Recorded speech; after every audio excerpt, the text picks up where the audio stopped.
मेरे प्यारे देशवासियों, नमस्कार। 2 दिन पहले की कुछ अद्भुत तस्वीरें, कुछ यादगार पल अब भी मेरी आंखों के सामने हैं। इसलिए इस बार मन की बात की शुरुआत उन्हीं पलों से करते हैं। टोक्यो ओलंपिक्स में भारतीय खिलाड़ियों को तिरंगा लेकर चलते देखकर मैं ही नहीं, पूरा देश रोमांचित हो उठा। पूरे देश ने जैसे एक होकर अपने इन योद्धाओं से कहा, विजय भव, विजयी भव। जब ये खिलाड़ी भारत से गए थे तो मुझे इनसे गपशप करने का, उनके बारे में जानने और देश को बताने का अवसर मिला था।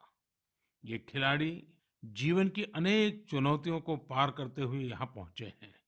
आज उनके पास आपके प्यार और सपोर्ट की ताकत है। इसलिए आइए मिलकर अपने सभी खिलाड़ियों को अपनी शुभकामनाएं, उनका हौसला बढ़ाएं। सोशल मीडिया पर ओलंपिक खिलाड़ियों के सपोर्ट के लिए हमारा विक्ट्री पंच कैंपेन अब शुरू हो चुका है। आप भी अपनी टीम के साथ अपना विक्ट्री पंच शेयर करिए, इंडिया के लिए चीयर करिए। साथियों, जो देश के लिए तिरंगा उठाता है उसके सम्मान में भावनाओं से भर जाना स्वाभाविक ही है। देशभक्ति की ये भावना हम सबको जोड़ती है। कल यानी 26 जुलाई को करगिल विजय दिवस भी है। करगिल का युद्ध भारत की सेनाओं के शौर्य और संयम का ऐसा प्रतीक है जिसे पूरी दुनिया ने देखा है। इस बार ये गौरवशाली दिवस भी अमृत महोत्सव के बीच में मनाया जाएगा, इसलिए ये और भी खास हो जाता है। मैं चाहूंगा कि आप करगिल की रोमांचित कर देने वाली गाथा जरूर पढ़ें। करगिल के वीरों को हम सब नमन करें। साथियों, इस बार 15 अगस्त को देश अपनी आजादी के 75वें साल में प्रवेश कर रहा है। ये हमारा बहुत बड़ा सौभाग्य है कि जिस आजादी के लिए देश ने सदियों का इंतजार किया, उसके 75 वर्ष होने के हम साक्षी बन रहे हैं। आपको याद होगा, आजादी के 75 साल मनाने के लिए 12 मार्च को बापू के साबरमती आश्रम से अमृत महोत्सव की शुरुआत हुई थी। इसी दिन बापू की दांडी यात्रा को भी पुनर्जीवित किया गया था। तब से जम्मू कश्मीर से लेकर पुडुचेरी तक, गुजरात से लेकर पूर्वोत्तर तक देश भर में अमृत महोत्सव से जुड़े कार्यक्रम चल रहे हैं। कई ऐसी घटनाएं, ऐसे स्वाधीनता सेनानी जिनका योगदान तो बहुत बड़ा है लेकिन उतनी चर्चा नहीं हो पाई, आज लोग उनके बारे में भी जान पा रहे हैं। अब जैसे मोइरांग डे को ही लीजिए। मणिपुर का छोटा सा कस्बा मोइरांग कभी नेताजी सुभाष चंद्र बोस की इंडियन नेशनल आर्मी यानी आईएनए का एक प्रमुख ठिकाना था। यहाँ आजादी के पहले ही आईएनए के कर्नल शौकत मलिक जी ने झंडा फहराया था। अमृत महोत्सव के दौरान 14 अप्रैल को उसी मोइरांग में एक बार फिर तिरंगा फहराया गया। ऐसे कितने ही स्वाधीनता सेनानी और महापुरुष हैं जिन्हें अमृत महोत्सव में देश याद कर रहा है। सरकार और सामाजिक संगठनों की तरफ से भी लगातार इससे जुड़े कार्यक्रम आयोजित किए जा रहे हैं। ऐसा ही एक आयोजन इस बार 15 अगस्त को होने जा रहा है। ये एक प्रयास है राष्ट्रगान से जुड़ा हुआ। सांस्कृतिक मंत्रालय की कोशिश है कि इस दिन ज्यादा से ज्यादा भारतवासी मिलकर राष्ट्रगान गाएं। इसके लिए एक वेबसाइट भी बनाई गई है, राष्ट्रगान.in। इस वेबसाइट की मदद से आप राष्ट्रगान गाकर उसे रिकॉर्ड कर पाएंगे, इस अभियान से जुड़ पाएंगे। मुझे उम्मीद है आप इस अनोखी पहल से जरूर जुड़ेंगे। इसी तरह के बहुत सारे अभियान, बहुत सारे प्रयास आपको आने वाले दिनों में देखने को मिलेंगे। अमृत महोत्सव किसी सरकार का कार्यक्रम नहीं, किसी राजनीतिक दल का कार्यक्रम नहीं, यह कोटि कोटि भारतवासियों का कार्यक्रम है। हर स्वतंत्र और कृतज्ञ भारतीय का अपने स्वतंत्रता सेनानियों को नमन है। और इस महोत्सव की मूल भावना का विस्तार तो बहुत विशाल है। ये भावना है अपने स्वाधीनता सेनानियों के मार्ग पर चलना, उनके सपनों का देश बनाना। जैसे देश की आजादी के मतवाले स्वतंत्रता के लिए एकजुट हो गए थे, वैसे ही हमें देश के विकास के लिए एकजुट होना है। हमें देश के लिए जीना है, देश के लिए काम करना है। और इसमें छोटे छोटे प्रयास भी बड़े नतीजे ला देते हैं। रोज के कामकाज करते हुए भी हम राष्ट्र निर्माण कर सकते हैं। जैसे वोकल फॉर लोकल, हमारे देश के स्थानीय उद्यमियों, आर्टिस्टों, शिल्पकारों, बुनकरों को सपोर्ट करना हमारे सहज स्वभाव में होना चाहिए। 7 अगस्त को आने वाला नेशनल हैंडलूम डे एक ऐसा अवसर है जब हम प्रयास पूर्वक भी ये काम कर सकते हैं। नेशनल हैंडलूम डे के साथ बहुत ऐतिहासिक पृष्ठभूमि जुड़ी हुई है। इसी दिन 1905 में स्वदेशी आंदोलन की शुरुआत हुई थी। साथियों, हमारे देश के ग्रामीण और आदिवासी इलाकों में हैंडलूम कमाई का बहुत बड़ा साधन है। ये ऐसा क्षेत्र है जिससे लाखों महिलाएं, लाखों बुनकर, लाखों शिल्पी जुड़े हुए हैं। आपके छोटे छोटे प्रयास बुनकरों में एक नई उम्मीद जगाएंगे। आप स्वयं कुछ न कुछ खरीदें और अपनी बात दूसरों को भी बताएं।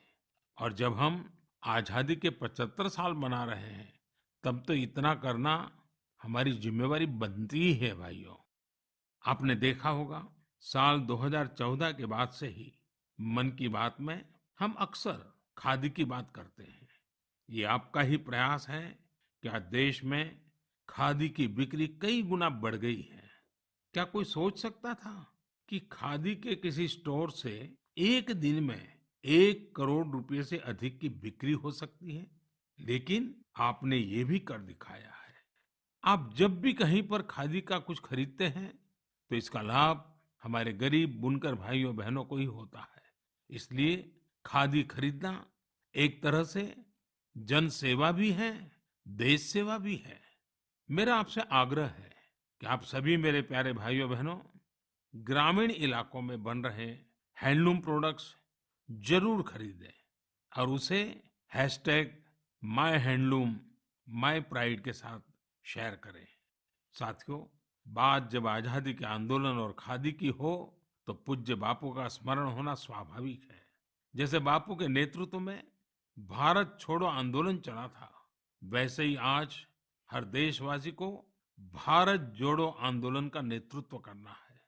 ये हमारा कर्तव्य है कि हम अपना काम ऐसे करें जो विविधताओं से हमारे भारत को जोड़ने में मददगार हो।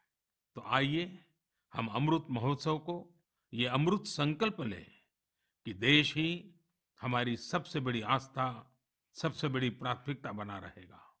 नेशन फर्स्ट, ऑलवेज फर्स्ट के मंत्र के साथ ही हमें आगे बढ़ना है। मेरे प्यारे देशवासियों, आज मैं मन की बात सुन रहे मेरे युवा साथियों का विशेष आभार व्यक्त करना चाहता हूँ। अभी कुछ दिन पहले ही माय गॉव की ओर से मन की बात के श्रोताओं को लेकर एक स्टडी की गई थी। इस स्टडी में ये देखा गया कि मन की बात के लिए संदेश और सुझाव भेजने वालों में प्रमुखतः कौन लोग हैं। स्टडी के बाद ये जानकारी सामने आई कि संदेश और सुझाव भेजने वालों में से करीब करीब 75% लोग 35 वर्ष की आयु से कम के होते हैं। यानी भारत की युवा शक्ति के सुझाव मन की बात को दिशा दे रहे हैं। मैं इसे बहुत अच्छे संकेत के रूप में देखता हूँ। मन की बात एक ऐसा माध्यम है जहाँ सकारात्मकता है, संवेदनशीलता है। मन की बात में हम पॉजिटिव बातें करते हैं। इसका कैरेक्टर कलेक्टिव है। सकारात्मक विचारों और सुझावों के लिए भारत के युवाओं की ये सक्रियता मुझे आनंदित करती है। मुझे इस बात की भी खुशी है कि मन की बात के माध्यम से मुझे युवाओं के मन को भी जानने का अवसर मिलता है। साथियों, आप लोगों से मिले सुझाव ही मन की बात की असली ताकत है। आपके सुझाव ही मन की बात के माध्यम से भारत की विविधता को प्रकट करते हैं। भारतवासियों के सेवा और त्याग की खुशबू को चारों दिशाओं में फैलाते हैं। हमारे मेहनत कश युवाओं के इनोवेशन से सबको प्रेरित करते हैं। मन की बात में आप कई तरह के आइडियाज भेजते हैं। हम सभी पर तो चर्चा नहीं कर पाते, लेकिन उनमें से बहुत से आइडियाज को मैं संबंधित विभागों को जरूर भेजता हूं, ताकि उन पर आगे काम किया जा सके। साथियों, मैं आपको साई प्रणीत जी के प्रयासों के बारे में बताना चाहता हूँ। साई प्रणीत जी एक सॉफ्टवेयर इंजीनियर है, आंध्र प्रदेश के रहने वाले हैं। पिछले वर्ष उन्होंने देखा कि उनके यहाँ मौसम की मार की वजह से किसानों को काफी नुकसान उठाना पड़ा था। मौसम विज्ञान में उनकी दिलचस्पी बरसों से थी, इसलिए उन्होंने अपनी दिलचस्पी और अपने टैलेंट को किसानों की भलाई के लिए इस्तेमाल करने का फैसला किया। अब वे अलग अलग डेटा सोर्सेज से वेदर डेटा खरीदते हैं, उसका विश्लेषण करते हैं और स्थानीय भाषा में अलग अलग माध्यमों से किसानों के पास जरूरी जानकारी पहुंचाते हैं। वेदर अपडेट्स के अलावा प्रणीत जी अलग अलग क्लाइमेट कंडीशंस में लोगों को क्या करना चाहिए, गाइडेंस भी देते हैं। खासकर बाढ़ से बचने के लिए या फिर तूफान या बिजली गिरने पर कैसे बचा जाए, इस बारे में भी वो लोगों को बताते हैं। साथियों, एक और इस नौजवान सॉफ्टवेयर इंजीनियर का ये प्रयास दिल को छूने वाला है, तो दूसरी ओर हमारे एक साथी के द्वारा किया जा रहा टेक्नोलॉजी का उपयोग भी आपको अचंभित कर देगा। ये साथी हैं ओडिशा के संबलपुर जिले के एक गांव में रहने वाले श्रीमान इसाक मुंडा जी। इसाक जी कभी एक दिहाड़ी मजदूर के रूप में काम करते थे, लेकिन अब वे एक इंटरनेट सेंसेशन बन गए हैं। अपने यूट्यूब चैनल से वो काफी रुपये कमा रहे हैं। वे अपने वीडियोस में स्थानीय व्यंजन, पारंपरिक खाना बनाने के तरीके, अपने गांव, अपनी लाइफस्टाइल, परिवार और खान पान की आदतों को प्रमुखता से दिखाते हैं। एक यूट्यूबर के रूप में उनकी यात्रा मार्च 2020 में शुरू हुई थी, जब उन्होंने ओडिशा के मशहूर स्थानीय व्यंजन पखाल से जुड़ा एक वीडियो पोस्ट किया था। तब से वे सैकड़ों वीडियो पोस्ट कर चुके हैं। उनका ये प्रयास कई कारणों से सबसे अलग है, खासकर इसलिए कि इससे शहरों में रहने वाले लोगों को वो जीवन शैली देखने का अवसर मिलता है जिसके बारे में वे बहुत कुछ नहीं जानते। इसाक मुंडा जी कल्चर और कुजिन दोनों को बराबर मिलाकर के सेलिब्रेट कर रहे हैं और हम सबको प्रेरणा भी दे रहे हैं। साथियों, जब हम टेक्नोलॉजी की चर्चा कर रहे हैं, तो मैं एक और इंटरेस्टिंग विषय की चर्चा करना चाहता हूँ। आपने हाल फिलहाल में पढ़ा होगा, देखा होगा कि आईआईटी मद्रास के एलुमनी द्वारा स्थापित एक स्टार्टअप ने एक 3D प्रिंटेड हाउस बनाया है। 3D प्रिंटिंग करके घर का निर्माण, आखिर ये हुआ कैसे? दरअसल इस स्टार्टअप ने सबसे पहले 3D प्रिंटर में एक 3 डायमेंशनल डिजाइन को फीड किया और फिर एक विशेष प्रकार के कंक्रीट के माध्यम से लेयर बाय लेयर एक 3D स्ट्रक्चर फैब्रिकेट कर दिया। आपको यह जानकर खुशी होगी कि देश भर में इस प्रकार के कई प्रयोग हो रहे हैं। एक समय था जब छोटे छोटे कंस्ट्रक्शन के काम में भी वर्षों लग जाते थे, लेकिन आज टेक्नोलॉजी की वजह से भारत में स्थिति बदल रही है। कुछ समय पहले हमने दुनिया भर की ऐसी इनोवेटिव कंपनीज को आमंत्रित करने के लिए एक global housing technology challenge launch किया था। ये देश में अपनी तरह का अलग तरह का अनोखा प्रयास है, इसलिए हमने इन्हें लाइट हाउस प्रोजेक्ट्स का नाम दिया। फिलहाल देश में 6 अलग-अलग जगहों पर लाइट हाउस प्रोजेक्ट्स पर तेजी से काम चल रहा है। इन लाइट हाउस प्रोजेक्ट्स में मॉडर्न टेक्नोलॉजी और इनोवेटिव तौर तरीकों का इस्तेमाल किया जाता है। इससे कंस्ट्रक्शन का टाइम कम हो जाता है, साथ ही जो घर बनते हैं वो अधिक टिकाऊ, किफायती और आरामदायक होते हैं। मैंने हाल ही में ड्रोन्स के जरिए इन प्रोजेक्ट्स की समीक्षा भी की और कार्य की प्रगति को लाइव देखा। इंदौर के प्रोजेक्ट में ब्रिक और मोर्टार वॉल्स की जगह pre fabricated sandwich panel system का इस्तेमाल किया जा रहा है। राजकोट में लाइट हाउस फ्रेंच टेक्नोलॉजी से बनाए जा रहे हैं, जिनमें टनल के जरिए मोनोलिथिक कंक्रीट कंस्ट्रक्शन टेक्नोलॉजी का इस्तेमाल हो रहा है। इस टेक्नोलॉजी से बने घर आपदाओं का सामना करने में कहीं अधिक सक्षम होंगे। चेन्नई में अमेरिका और फिनलैंड की technologies precast concrete system का उपयोग किया जा रहा है। इससे मकान जल्दी भी बनेंगे और लागत भी कम आएगी। रांची में जर्मनी के 3D कंस्ट्रक्शन सिस्टम का प्रयोग करके घर बनाए जाएंगे। इसमें हर कमरे को अलग से बनाया जाएगा, फिर पूरे स्ट्रक्चर को उसी तरह जोड़ा जाएगा जैसे ब्लॉक टॉयज को जोड़ा जाता है। अगरतला में न्यूजीलैंड की टेक्नोलॉजी का उपयोग कर स्टील फ्रेम के साथ मकान बनाए जा रहे हैं, जो बड़े भूकंप को झेल सकते हैं। वहीं लखनऊ में कनाडा की टेक्नोलॉजी का इस्तेमाल किया जा रहा है। इसमें प्लास्टर और पेंट की जरूरत नहीं होगी और तेजी से घर बनाने के लिए पहले से ही तैयार दीवारों का प्रयोग किया जाएगा। साथियों, आज देश में ये प्रयास हो रहा है कि ये प्रोजेक्ट इंक्यूबेशन सेंटर्स की तरह काम करे। इससे हमारे प्लानर्स, आर्किटेक्ट्स, इंजीनियर्स और स्टूडेंट्स नई टेक्नोलॉजी को जान सकेंगे और उसका एक्सपेरिमेंट भी कर पाएंगे। मैं इन बातों को खास तौर पर अपने युवाओं के लिए साझा कर रहा हूँ, ताकि हमारे युवा राष्ट्र हित में टेक्नोलॉजी के नए नए क्षेत्रों की ओर प्रोत्साहित हो सके। मेरे प्यारे देशवासियों, आपने अंग्रेजी की एक कहावत सुनी होगी, to learn is to grow, यानी सीखना ही आगे बढ़ना है। जब हम कुछ नया सीखते हैं तो हमारे लिए प्रगति के नए नए रास्ते खुद ब खुद खुल जाते हैं। जब भी कहीं लीक से हटकर कुछ नया करने का प्रयास हुआ है, मानवता के लिए नए द्वार खुले हैं, एक नए युग का आरंभ हुआ है।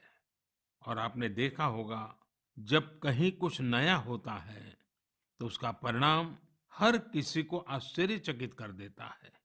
अब जैसे कि अगर मैं आपसे पूछूं कि वो कौन से राज्य हैं जिन्हें आप सेब एप्पल के साथ जोड़ेंगे, तो जाहिर है कि आपके मन में सबसे पहले हिमाचल प्रदेश, जम्मू कश्मीर और उत्तराखंड का नाम आएगा। पर अगर मैं कहूं कि इस लिस्ट में आप मणिपुर को भी जोड़ दीजिए, तो शायद आप आश्चर्य से भर जाएंगे। कुछ नया करने के जज्बे से भरे युवाओं ने मणिपुर में ये कारनामा कर दिखाया है। आजकल मणिपुर के उखरुल जिले में सेब की खेती जोर पकड़ रही है। यहाँ के किसान अपने बागानों में सेब उगा रहे हैं। सेब उगाने के लिए इन लोगों ने बाकायदा हिमाचल जाकर ट्रेनिंग भी ली है। इनमें से एक हैं टीएस रिंगफामी योंग। ये पैसे से एक एरोनॉटिकल इंजीनियर है। उन्होंने अपनी पत्नी श्रीमती टीएस एंजल के साथ मिलकर सेब की पैदावार की है। इसी तरह अवुंगशी शिमरे ऑगस्टीन ने भी अपने बागान में सेब का उत्पादन किया है। अवुंगशी दिल्ली में जॉब करती थी। ये छोड़कर वो अपने गांव लौट गई और सेब की खेती शुरू की। मणिपुर में आज ऐसे कई एप्पल ग्रोवर हैं जिन्होंने कुछ अलग और नया करके दिखाया है। साथियों, हमारे आदिवासी समुदाय में बेर बहुत लोकप्रिय रहा है। आदिवासी समुदायों के लोग हमेशा से बेर की खेती करते रहे हैं, लेकिन कोविड-19 महामारी के बाद इसकी खेती विशेष रूप से बढ़ती जा रही है। त्रिपुरा के उनाकोटी के ऐसे ही 32 साल के मेरे युवा साथी हैं विक्रमजीत चकमा। उन्होंने बेर की खेती की शुरुआत कर काफी मुनाफा भी कमाया है और अब तो लोगों को बेर की खेती करने के लिए प्रेरित भी कर रहे हैं। राज्य सरकार भी ऐसे लोगों की मदद के लिए आगे आई है। सरकार द्वारा इसके लिए कई विशेष नर्सरी बनाई गई है, ताकि बेर की खेती से जुड़े लोगों की मांग पूरी की जा सके। खेती में इनोवेशन हो रहे हैं तो खेती के बाय प्रोडक्ट्स में भी क्रिएटिविटी देखने को मिल रही है। साथियों, मुझे उत्तर प्रदेश के लखीमपुर खीरी में किए गए एक प्रयास के बारे में भी पता चला है। कोविड के दौरान ही लखीमपुर खीरी में एक अनोखी पहल हुई है। वहां महिलाओं को केले के बेकार तनों से फाइबर बनाने की ट्रेनिंग देने का काम शुरू किया गया।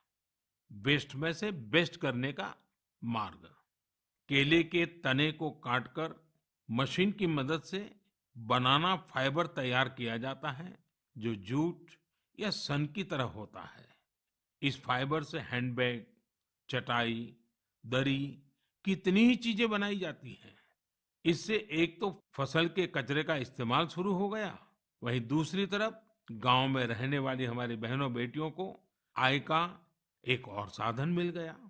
बनाना फाइबर के इस काम से एक स्थानीय महिला को 400 से 600 रुपये प्रतिदिन की कमाई हो जाती है। लखीमपुर खीरी में सैकड़ों एकड़ जमीन पर केले की खेती होती है। केले की फसल के बाद आमतौर पर किसानों को इसके तने को फेंकने के लिए अलग से खर्च करना पड़ता था। अब उनके पैसे भी बच जाते हैं। यानी आम के आम, गुठलियों के दाम। ये कहावत यहाँ बिल्कुल सटीक बैठती है। साथियों, एक और बनाना फाइबर से प्रोडक्ट्स बनाए जा रहे हैं, वहीं दूसरी तरफ केले के आटे से डोसा और गुलाब जामुन जैसे स्वादिष्ट व्यंजन भी बन रहे हैं। कर्नाटक के उत्तर कन्नड़ और दक्षिण कन्नड़ जिलों में महिलाएं यह अनूठा कार्य कर रही हैं। ये शुरुआत भी कोरोना काल में ही हुई है। इन महिलाओं ने न सिर्फ केले के आटे से डोसा, गुलाब जामुन जैसी चीजें बनाई, बल्कि इनकी तस्वीरों को सोशल मीडिया पर शेयर भी किया है। जब ज्यादा लोगों को केले के आटे के बारे में पता चला, तो उसकी डिमांड भी बढ़ी और इन महिलाओं की आमदनी भी। लखीमपुर खीरी की तरह यहाँ भी इस इनोवेटिव आइडिया को महिलाएं ही लीड कर रही हैं। साथियों, ऐसे उदाहरण जीवन में कुछ नया करने की प्रेरणा बन जाते हैं। आपके आसपास भी ऐसे अनेक लोग होंगे। जब आपका परिवार मन की बातें कर रहा हो, तो आप इन्हें भी अपनी गपशप का हिस्सा बनाइए। कभी समय निकालकर बच्चों के साथ ऐसे प्रयासों को देखने भी जाइए, और अवसर मिल जाए तो खुद भी ऐसा कुछ कर दिखाइए।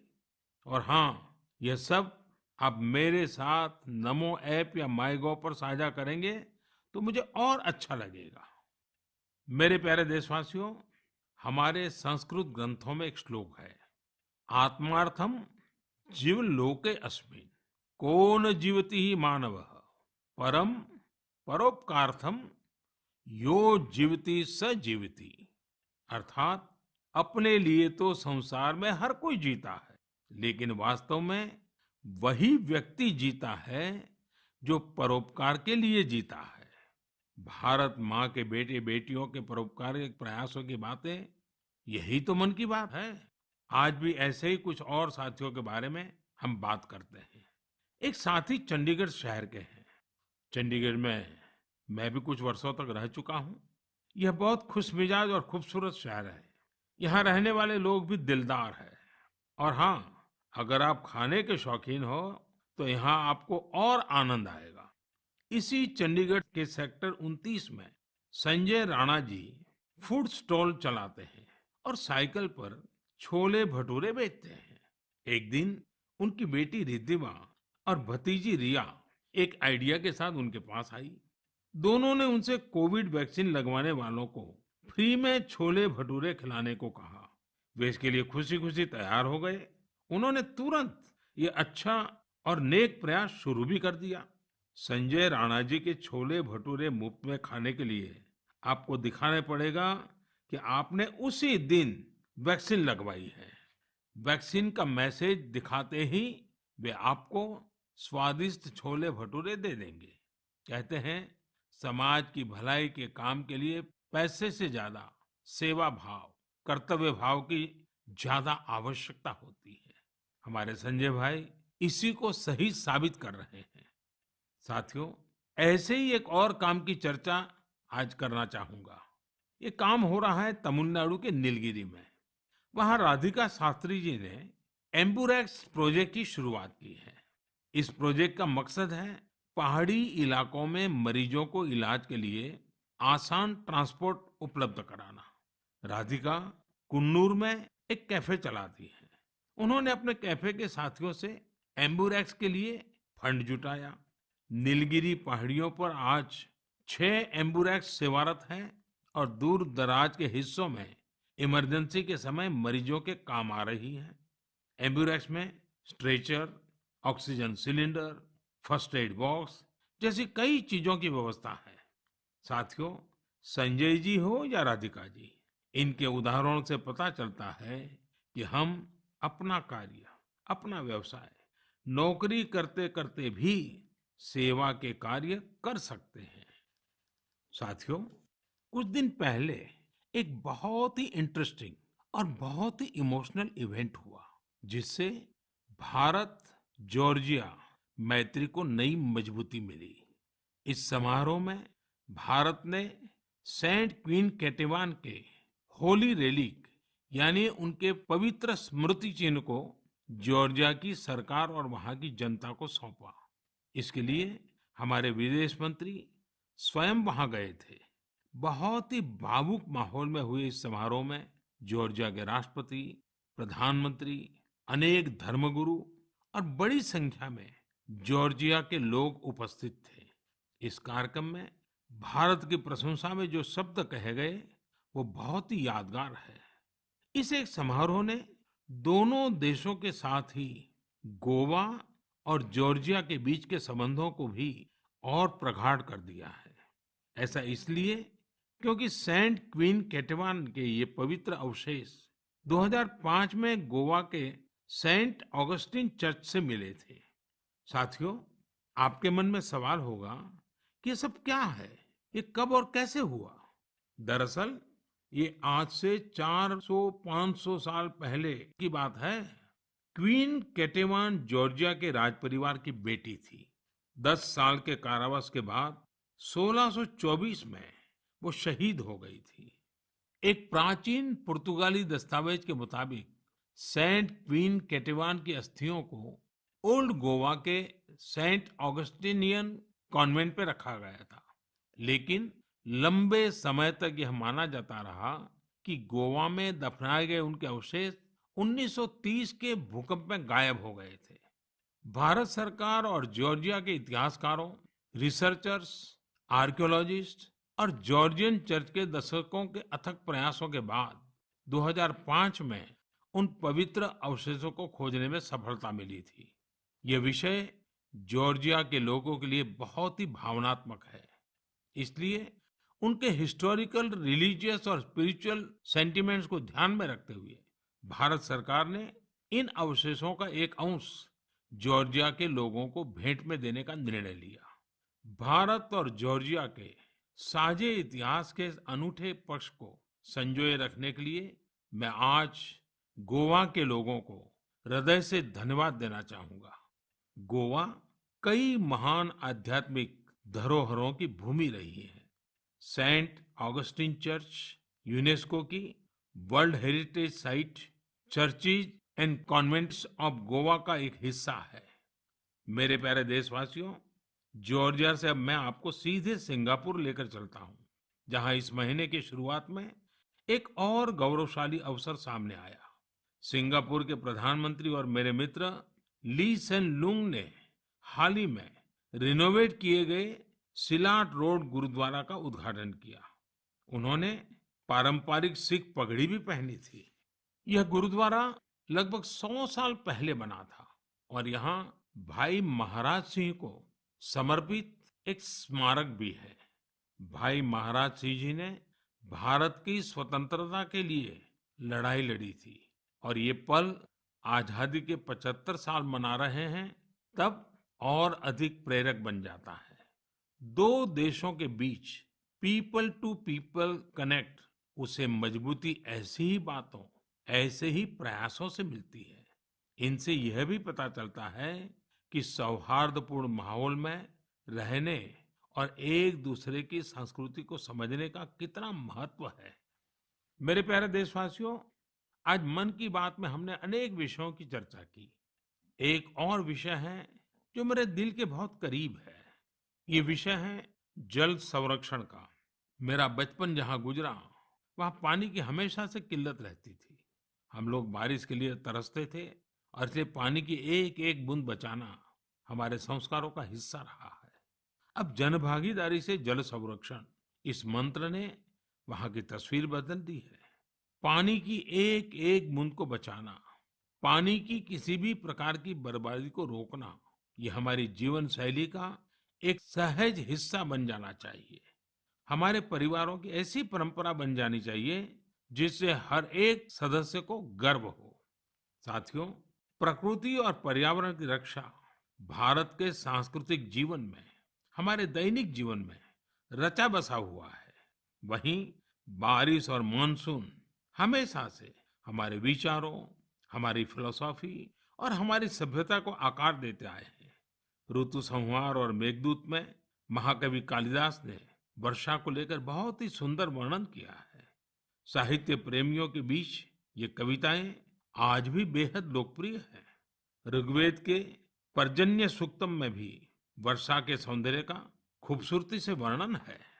इसी तरह श्रीमद् भागवत में भी काव्यात्मक रूप से पृथ्वी, सूर्य और वर्षा के बीच के संबंधों को विस्तार दिया गया है। अष्टौ मासान् निपीतं यद भूम्याः च ओदमयं वसु स्वगोभिः मक्तुम आरेभे पर्जन्य काल आगते। अर्थात सूर्य ने 8 महीने तक जल के रूप में पृथ्वी की संपदा का दोहन किया था। अब मानसून के मौसम में सूर्य इस संचित संपदा को पृथ्वी को वापस लौटा रहा है। वाकई मानसून और बारिश का मौसम सिर्फ खूबसूरत और सुहाना ही नहीं होता, बल्कि यह पोषण देने वाला, जीवन देने वाला भी होता है। वर्षा का पानी जो हमें मिल रहा है, वो हमारी भावी पीढ़ियों के लिए है। ये हमें कभी भूलना नहीं चाहिए। आज मेरे मन में ये विचार आया कि क्यों न इन रोचक संदर्भों के साथ ही मैं अपनी बात समाप्त करूं। आप सभी को आने वाले पर्वों की बहुत बहुत शुभकामनाएं। पर्व और उत्सवों के समय ये जरूर याद रखिएगा कि कोरोना अभी हमारे बीच से गया नहीं है। कोरोना से जुड़े प्रोटोकॉल आपको भूलने नहीं है। आप स्वस्थ और प्रसन्न रहें। बहुत बहुत धन्यवाद।